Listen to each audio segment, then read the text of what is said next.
아주 유명한 우리 바울 사도의 고백입니다. 이제 내가 사는 것은 나를 위해서 사는 게 아니라 나를 위하여 십자가에 지신 그 주님과 함께 사는 것이다 하는 제목의 말씀입니다. 지난 주간 뉴스를 보면서 이런 소식을 좀 듣게 되었습니다. 미국 국방장관입니다.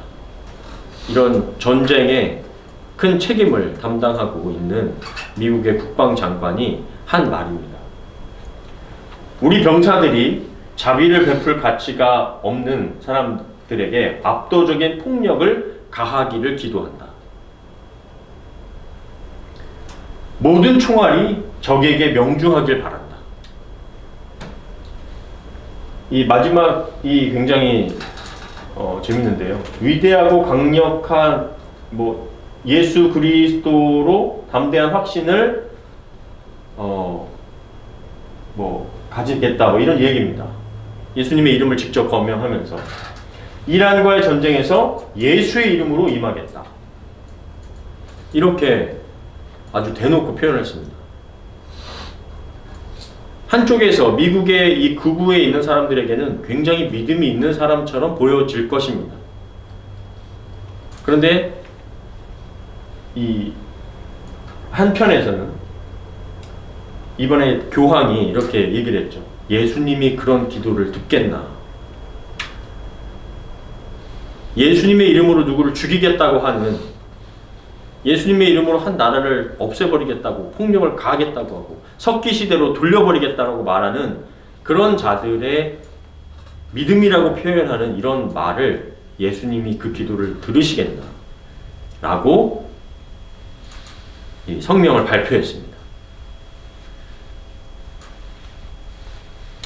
어떻게 크리스찬, 예수님을 믿는다고 하는 사람들이 이런 말을 할 수가 있는가?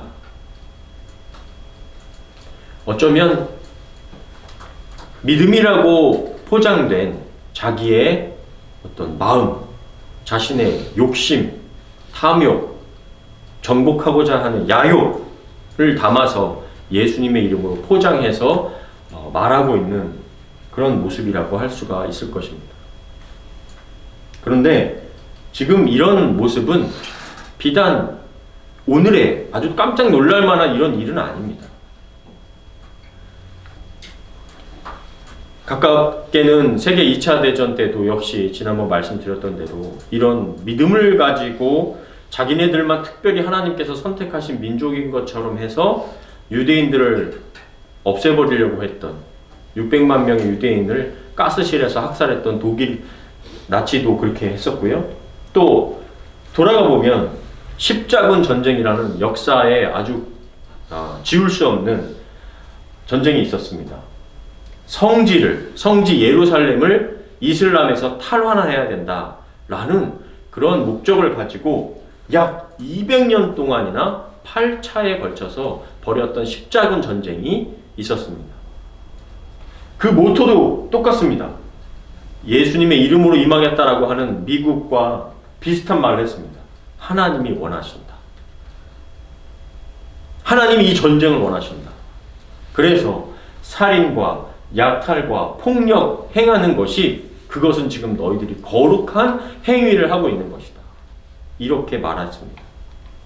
그래서 십자군의 군인들은 무장한 순례자다. 너희들은 거룩한 무장한 순례자들이다. 라는 표현으로 아주 합리화를 했습니다.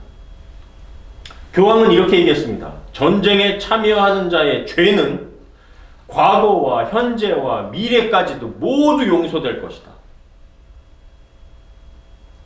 이렇게 말도 안 되는 면죄를 허락했습니다. 그래서 이 당시에 나왔던 게 바로 면죄부였습니다. 전쟁에 나가서 적을 무찌르는 사람들이 또 전쟁에 나가서 지금 살아있는지 죽었는지 알지 못하는 가족들이 교회에 와서 헌금을 하는 겁니다. 그 사람을 위해서. 예를 들어 리안이라는 사람이 전쟁에 나갔어요. 가족들은 저 사람이 전쟁에 나가서 살았는지 죽었는지 알 수가 없지 않습니까? 그 당시 너무 멀리 떨어져 있는 전쟁터고 그 당시 무슨 인터넷이 있는 것도 아니기 때문에 리안이가 살았는지 죽었는지 알 수가 없어요. 그래서 리안이를 위해서 헌금을 가족들이 하는 거예요. 리안이의 이름으로.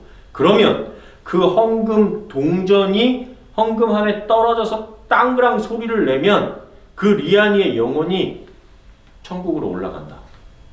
이것이 면죄부라는 거죠. 이런 말도 안 되는 내용들을 그 당시 사람들이 믿었습니다.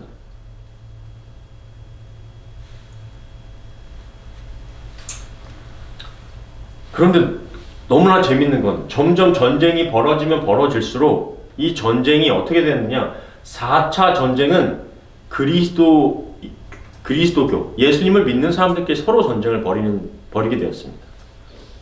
이슬람을 무찌르자고 나갔던 전쟁이 전쟁통에서 그리스도인들끼리 싸우는 전쟁으로 변질되어 버렸고요. 사람이 없으니까 소년들까지, 이렇게 어린 리안이 같은 아이들까지도 전쟁에 참여하게 되는 이상한 전쟁이 되어버렸습니다. 옷에다가 빨간색 십자가만 그으면 다 그냥 되는 줄 알았어요. 그런데 그 역사적으로 되돌아보면서 그 안에 있는 내용들을 살펴보면 이렇습니다. 교황은 뭐라고 얘기했냐면요, 황제를 도와 내가 황제보다 더 위라는 걸 보여주고 싶어. 왕보다 교황인 내가 더 위라는 걸 보여줘야 돼. 그래서 이 전쟁이 하나님께서 하신다는 전쟁인 것을 내가 보여줘야 되는 거야. 왕과 영주들은 이렇게 얘기했습니다. 동쪽으로 더 나아가서 더 많은 넓은 땅을 내 손에 넣고 싶어. 기사들은 얘기합니다. 전쟁을 통해서 용기를 뽐내고 부와 명예를 얻을 거야.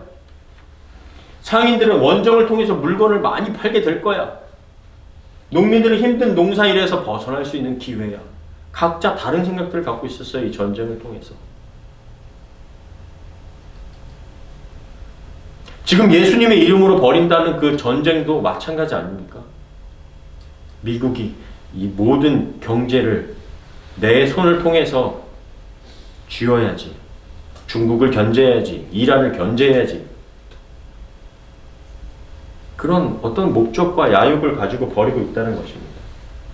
거룩한 전쟁이라는 명분 아래 각자 자신들의 이익을 위한 전쟁을 벌이고 있었던 거예요. 그때나 지금이나. 문제점들이 뭐죠? 첫 번째, 십자가 신학이 제국 신학으로 변질되어 버렸습니다.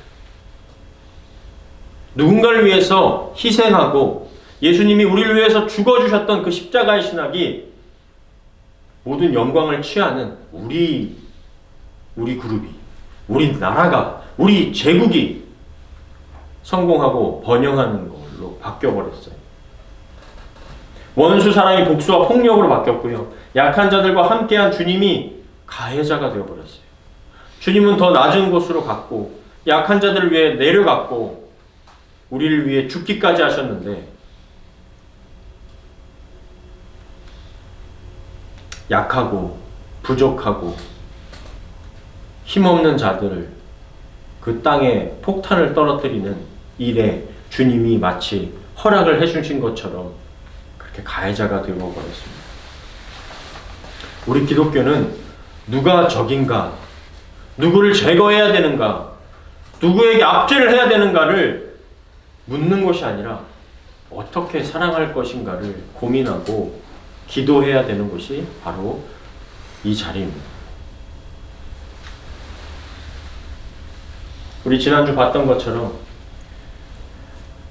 로마의 황제와 빌라도는 저렇게 승리와 영광과 안정과 편안함과 넓음과 명예와 권력을 향해 나아가는 길을 선택하는 것입니다. 수많은 사람들이 저 길을 원합니다. 잘 되기를 바라고요. 돈이 많아지길 원하고요. 그래서 내 자신을 뽐내고 싶어 하고요. 인기를 얻고 싶어 하고 명예를 누리기를 원합니다.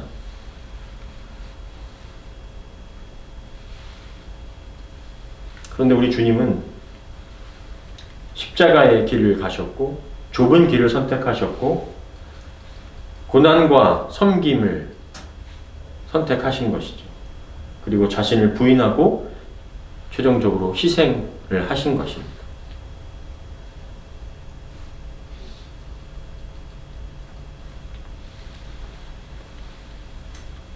우리 말씀을 한번 같이 읽겠습니다. 요한복음 12장 24절부터 25절 시작.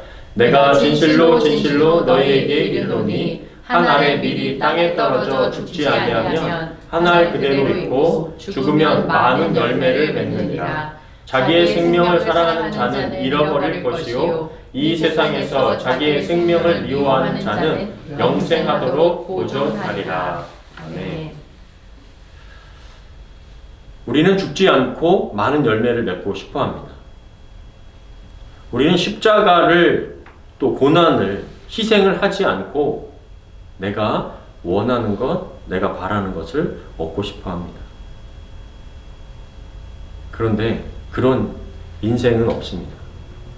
내가 헌신하지 않고, 내가 수고하지 않고, 내가 일하지 않고 거저 누리는 것은 또 쉽게 날아가 버리는 먼지와 같은 것들이죠. 주님도 말씀하십니다. 죽지 아니하면 한 알의 씨앗이, 한 알의 밀알이 떨어져 걔가 껍질이 까지고 죽지 아니하면 열매를 맺지 못할 것이다. 자기의 생명을 사랑하는 자는 잃어버릴 것이요 이 세상에서 자기의 생명을 미워하는 자는 영생하도록 보존하리라. 여기서 내 생명을 미워해라, 나를 버려라, 이런 뜻이 아닙니다. 내 자신을 사랑하되 그러나 주님의 생명을 더 살아내라는 것이죠. 주님의 하셨던 그 사랑의 길을 나를 먼저 위하기보다 누군가를 위하여 내 자신을 내어줄 때 많은 열매를 맺는다. 영생하도록 보존할 것이다 라는 말씀입니다. 우리 기독교가 다른 종교와의 차이가 좀 있습니다. 다른 종교들을 보면 뭐든지 선행이나 깨달음이나 성찰로 구원에 이른다 라고 말합니다. 그래서 내가 신이 될 수 있다, 내가 신에게까지 이룰 수 있다 라는 표현을 씁니다. 그래서 선행하는 것, 착하게 사는 것, 누군가를 도와주는 것, 그리고 지식적으로 깊은 산속에 들어가서 깨달아야 돼요. 득도를 해야 됩니다. 그래서 구원에 이른다라고 많이 표현을 합니다. 그런데 기독교는요, 내 자신을 보면 볼수록 깨닫는 것이 뭐냐면, 나는 부족하구나, 나는 연약하구나, 나는 죄인이구나, 내 안에 선한 것이 없음을 발견하게 됩니다. 그래서 하나님께만 구원이 있구나. 그런데 하나님, 그럼 어떻게 내가 구원받을 수 있죠? 선행을 해야 되나요? 깨달아야 되나요? 물질이 많아야 되나요? 어떻게 해야 되죠? 너의 힘으로 되는 건 아니야. 오직 십자가의 은혜, 십자가에서 피를 흘리고 내 죄를 대속하신 예수 그리스도의 공로로, 그래서 그것을 은혜라고 표현하는 것이죠. 내가 한 게 아니기 때문에 하나님의 은혜로 말미암아 내가 구원받게 되는 것입니다. 기독교는 내 안에 선한 것이 하나도 없다는 것을 깨닫는 것입니다. 그래서 내가 죄인이구나라는 걸 깨닫는 게 기적입니다. 뭔가 갑자기 물이 잔잔해지고 뭐가 내 삶이 확 뒤집어져가지고 갑자기 막 돈이 많이 생기고 이런 건 기적이 아니에요. 그런 건 다른 종교에서도 얼마든지 있을 수 있어요. 기적은, 진짜 기적은 내가 죄인이었구나, 나는 내 스스로 구원에 이를 수 없는 자구나 라는 걸 철저하게 깨닫는 것이 기적이에요.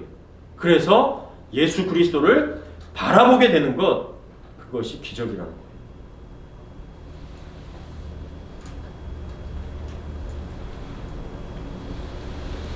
바울 사도가 이렇게 얘기합니다. 내 속, 내 안에, 내 내면을 봤더니, 내 마음을 보니 곧 내 육신에 선한 것이 거하지 아니하는 줄을 아노니. 나는 선한 게 하나도 없구나.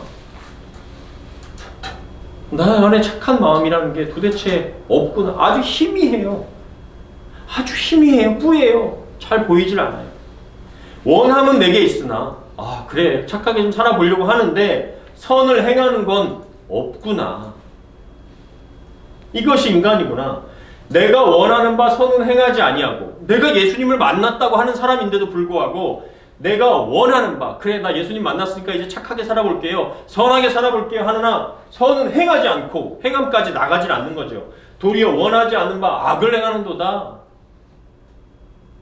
내 머리랑 여기랑 30cm 정도밖에 안 되는데 도대체 하나가 되지 않는구나. 선까지 나아가질 않는구나.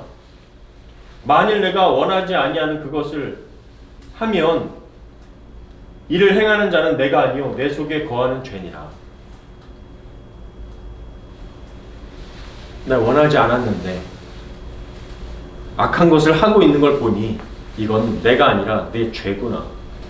난 죄인이구나 라고 고백을 하고 있는 겁니다. 우리 제가 지금 앞에서 말씀하셨던 예수님의 길을 따라가는 것 되던가요? 우리 각 가정에서 살아보면서 아니 내 아내, 내 자녀 온전히 내가 사랑한다고 하지만 그 온전한 사랑이 사랑이던가요? 잘 되던가요?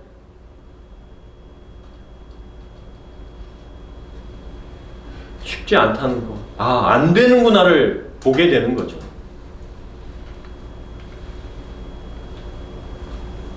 오늘 부활 주일입니다. 부활의 정의는 십자가에서 처형되어 죽은 예수 그리스도가 사흘 만에 다시 살아난 일을 우리가 부활했다고 표현하지요. 그래서 의미가 기독교 신앙의 핵심입니다. 우리가 이 부활이 없으면, 즉 우리가 다시 살아서 하나님 나라에 거하는 것이 없으면 기독교는 있을 필요가 없습니다. 모일 필요가 없어요. 그래서 가장 기초가 되는 사건으로 죽음에 대한 승리와 인류 구원의 완성을 상징하는 것이죠. 아, 죽는 게 끝이 아니구나. 아니 그럼 못하러 우리가 착하게 살자고 얘기합니까? 내가 내 마음대로 살지, 내 욕심대로 살지, 바득바득 그냥 세계 최고가 되기 위하여 살아보지. 이 땅이 끝이라면 그렇게 살아야죠. 그런데 그게 끝이 아니라고 말씀하시잖아요. 그래서 오늘 설교의 부활의 정의는 뭐냐? 기적 중의 기적입니다. 기적 중의 기적. 내가 죄인 된 것을 깨닫는 게 기적인데 그 삶에서 내가 죄인으로 살다 끝나는 게 아니라 아, 다시 부활이 있구나. 예수님께서 부활의 첫 열매가 되셔서 나를 다시 죽은 자 가운데서 다시 일으키는 그 길을 따라 가게 하신다는 것. 그래서 내가 죄인 된 것도 기적인데 그거에서 끝나고 내 인생이 여기서 허무하게 끝나는 게 아니라 다시 나를 살리시는 그 부활의 능력이 주님 안에 있음에 이것 또한 기적이구나. 그래서 기적 중의 기적이 바로 부활입니다. 상식적으로 생각할 수 없는 기이한 일 또는 신에게 의해 행해졌다고 믿어지는 불가사의한 현상, 이것이 바로 이 사전적인 의미입니다. 국어사전에 이렇게 되어 있어요. 그 일이 오늘 나에게, 여러분에게 예수 그리스도를 통하여 일어나기 때문에 기적인 것입니다. 그것이 우리 기독교의 믿음을, 신앙을 지탱하고 있는 가장 중요한 사건입니다.